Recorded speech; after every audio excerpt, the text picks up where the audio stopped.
Welcome to Academic E-Learning. Today we are going to see the subject Information Storage Management, and the topic is components of the storage system environment. Okay. So before going to the topic, we need to know what is storage system environment. Okay. So this is nothing but how the data is flow from the application to the storage devices. The ultimate goal is the data that is produced by the application must be stored in the storage devices through various components, and collectively it is called as storage system environment. Okay, so now we can see in detail about today's topic. So the topic is components. Okay, so here we are having three components. One is host, and second one is connectivity, and third one is the storage. Okay, so first we are going to see what is host. Okay, so host, first we need to know what is applications. The application is nothing but a program that is used to store and retrieve the data. Okay, then what is host? A host is nothing but a computer on which the applications run. Okay, next, the examples of the host are, it can be a laptop, or it can be your personal computer, or it can be a server, or it can be a cluster of servers. Okay, so here we are having two components. One is a physical component and next one is the logical components. So physical component is nothing but the hardware devices. Okay, that is the hardware devices that are present in our laptop or that of the servers. Okay, and logical components is nothing but a software or protocols that are used for the communication between these hardware devices. Okay, so next comes under physical components. See, in this we are just going to see in detail about three devices. One is central processing unit, and second one is the storage, and third one is the input output devices. Okay, and most important is bus. Okay, so bus is used to provide the connection between the CPU to other devices. Okay, so here the other devices may be a storage or memory. Okay, in general we are having two type of buses. One is the system bus and second one is the local or input output bus. Okay, so system bus is used to provide the connection between the CPU and the memory. IO buses or the local bus is used to provide the connection between the CPU and the storage devices. Okay, so next we are going to see about CPU. So CPU is nothing but the central processing unit. So here we are going to see four components of the CPU. One is the arithmetic logical unit. See, this is used to perform the operations. Okay, the operation can be a arithmetic operations or it can be a logical operations. And the example of arithmetic operations or addition and that of the subtractions, and the examples of the logical operations or and or not. Okay, and next comes control unit. So from the name itself you can say it is used to control and coordinate the various functionalities of the CPU. And next comes the register. Say register is used to store only the data, not the instructions. Okay, and this data is also the intermediate data that is required by the CPU to execute an instruction. Okay, whereas we are having L1 cache. This is also called as level 1 cache. Okay, it is used to store both the data and the instructions. Now we are going to see some differences between the CPU and the L1 cache. See, here in register, speed is very high, but the storage space is very less. Okay, whereas in level 1 cache, the speed is very less, but it provide more storage spaces. Okay, next comes the storage. See, in our host we are having two type of storages. One is the memory and second one is the storage media. Okay, so first we need to know memory is made up of semiconductor chip, whereas the storage medias are made up of magnetic or optical medias. Okay, and when compared to when speak about the speed, memory is working under high speed rather than the storage medias. And memory also we are having two type. One is the random access memory and second one is the read only memory. Random access memory is a volatile memory. That is, in order to maintain its data, it requires constant supply of power. Okay, that is when the power is turned off or interrupted, then the data that is stored in random access memory will be erased. Okay, and the second one is here the data can be written into it, and also we can read the data from the random access memories. And read only memory is a non-volatile, is a non-volatile memory. See, this is nothing but here data will be present even when we are turn off the power. Okay, and also here it allows the data to be read from it, but it not allows the data to be written into it. Okay, therefore this kind of memory source is used to store the data that is used for the internal purposes, like it is just going to store the program that is used for system startup. Okay, for the best one is the operating system.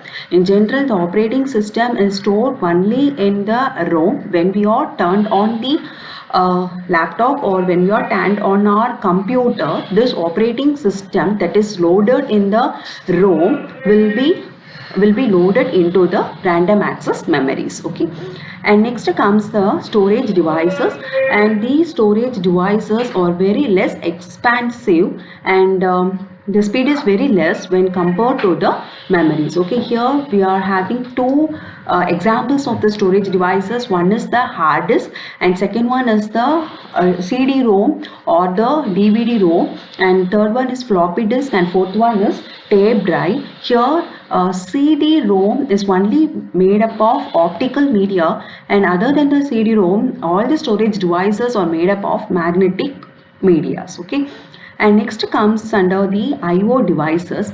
See, I/O devices, that is input output devices, are used to sending or receiving the data to and from the host. Okay, so here we are having three type of communication. One is the communication between the user and the host, and second one is communication between the host, and third one is the communication between the host and the storage devices. Okay, so here how the communication is happened between the user and the host is handled only by means of input output devices. Okay, for example, we are having keyboard, mouses, and that of the printer. Okay, here keyboard and mouses are used to send the data from the user to the host. Okay, and monitor is used to display the result on the screen for the user. And next one is host to host communication. This is handled by the network interface card or the modems. Okay, so NIC cards or the modems are needed to establish a communication between one computer to the another computer. And next one is host to storage device communication. So here the communication is established between the host and the storage devices. This is done with the help of host bus adapter. Okay, so what is this host bus adapter? It is nothing but a board. Okay, that board is called as application specific integrated circuit. Okay, that is the main advantage of this host bus adapter is it is performing input output processing. Okay, therefore it is just going to reduce the workload of CPU from the input output processing. And next we are having port. So here the host bus adapter is having the connectivity outlet that is called as port. Okay, and next a computer can have multiple host bus adapters. Okay, and next we are going to see about connectivity. So here connectivity is nothing but the connection between host or between a host and the storage devices. Okay, so in this connectivity we are just going to see only the connection between the host and the storage devices. Okay, so here also we are having two components. One is the physical component and next one is the logical components. So in physical components we are having the hardware elements that are used to establish the connection, and logical components is nothing but the protocols that is used to provide the communication between the host and the storages. And next comes the physical components of connectivity. So this is the diagram. So from this diagram we can easily know about the physical components of connectivity. So physical components of connectivity is nothing but the hardware elements that is used to establish the connection. Okay, so here we are having three components. One is the bus, and next one is the cable, and next one is port. So this is nothing but a host. The host is having the CPU, and this is nothing but the storage devices. Here we are taking disk as a storage devices, and the communication or the connection between a host and the storage devices is done by the host bus adapter. Here we are having the connectivity outlet that is called as port. Okay, now we are going to see about bus.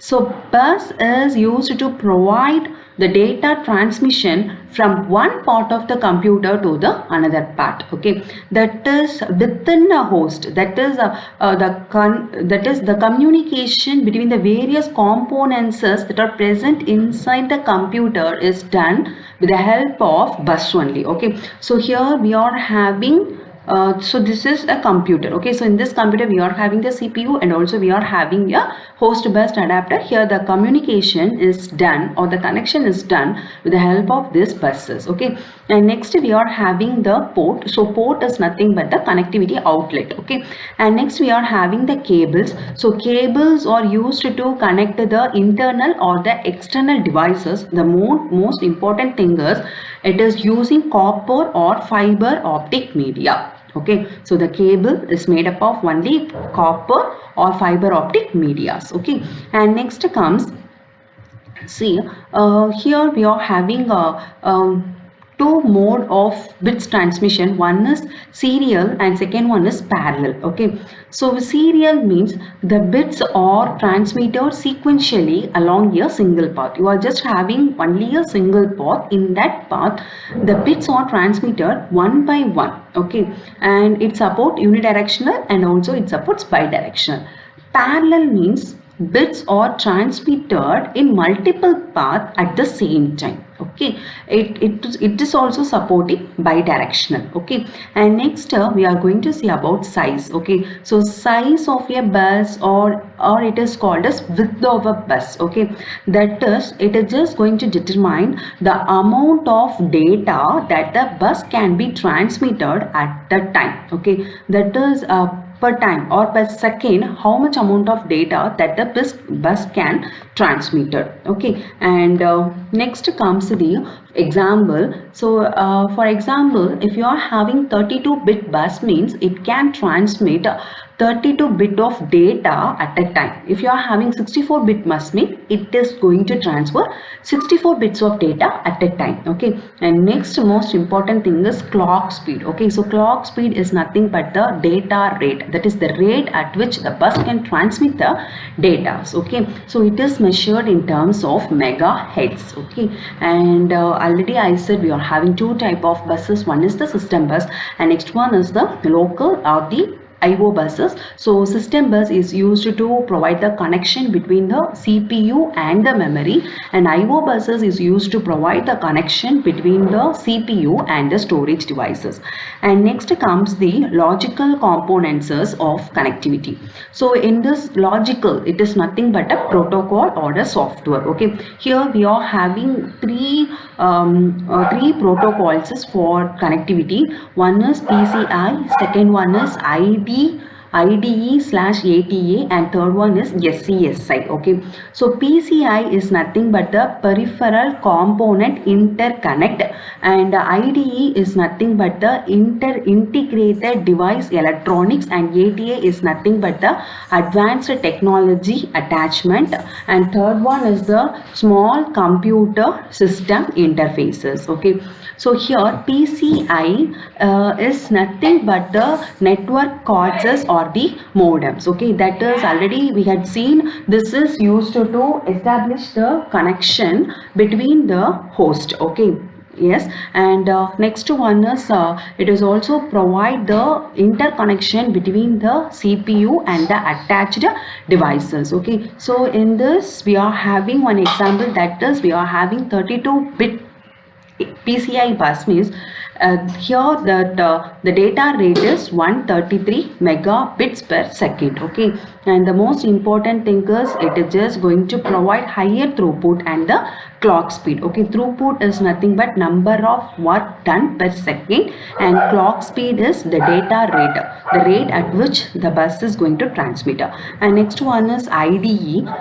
It is the most popular protocol that is used on the modern disk of our computers, and it is excellent performance, and also the cost is very less. Okay, and next comes the small computer system interconnection system interface, and it is also most popular in our high-end computers, but it is less used when compared to IDE because of its price. Okay, so now also we are just having so many related technologies and standard of SCSI. We are just going to see it in later. Okay, and